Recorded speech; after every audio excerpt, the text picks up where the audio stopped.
ituloy-tuloy na natin ang paghahatid ng swerte tips ng ating feng shui expert na si Master Hans Kua. Panoorin natin yan dito sa Hansabe.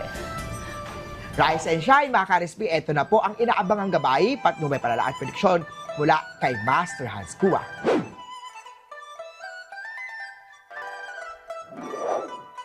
Para sa mga pinanganak ng Year of the Horse, it's your year full of charisma and attraction energy.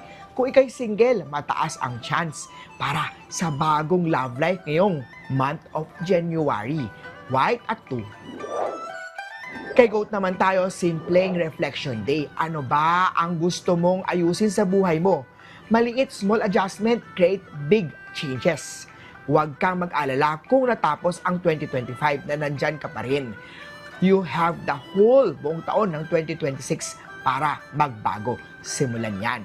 Yellow at 9. Monkey naman tayo, flirty ang mood ngayong araw, mabenta ang looks ngayong January.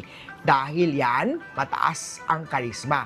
Smile lagi and enjoy the playful vibe. Green at 4.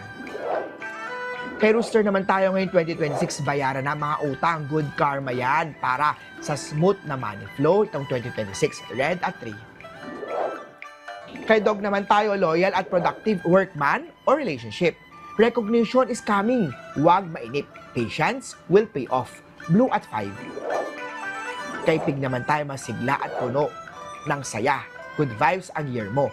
Puro halakhak at pumamahal ng family. Gold at 6. Muli po, ito po'y gabay lamang mula kay Master Hans Kua. Nasa inyong mga kamay nasa lalay ang inyong tagumpay. Think positive at i-manifest natin ang success. Mga ka-RSP.